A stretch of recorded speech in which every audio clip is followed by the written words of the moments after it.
श्रीराम समर्थ. आपण स्त्रिया अनेक नक्षीच्या रांगोळ्या काढत असतो, कल्पकतेने काढत असतो, त्याच्यामध्ये कल्पकतेने रंग भरत असतो. मग ही कल्पना नक्की काय असते हो?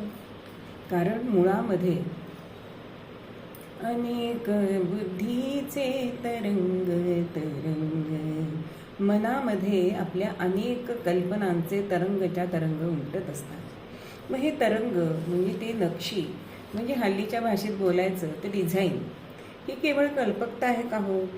नाही, तर ती एक निश्चित ध्येयाचा आविष्कार असते. ती कोणाच्या दबावाखाली किंवा केवळ जगाचे अनुकरण करून करता येत नाही. ते उपजतच आपल्यामध्ये असायला लागतं. आणि मूलभूत संकल्पना आपण अनेक ठिकाणी बघतो की गणपतीची आरास बघायला जातो, किंवा घरामध्ये सुद्धा छोटेखानी बऱ्याच आपल्या स्त्रिया या कल्पकतेने दिसतात, घर सजवताना दिसतात. मग ह्याच्यामागे काय नक्की असतात गुणधर्म? कोणते गुण त्यांच्यामध्ये असतात की जे आपल्याला ते आपल्या नेहमीच्यामध्ये असल्यामुळे आपल्याला ते जाणवत नाही?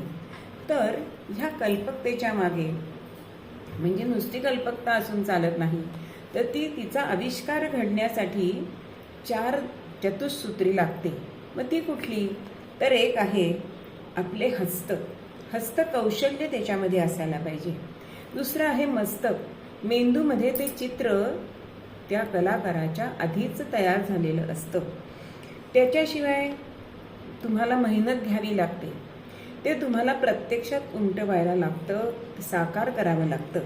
आणि त्याच्यासाठी तुमचं मन हे त्याच्यामध्ये गेलं पाहिजे. म्हणजे ते तुम्ही मनापासून जर केलं तर ती कला, सादरीकरण हे चांगलं होतं.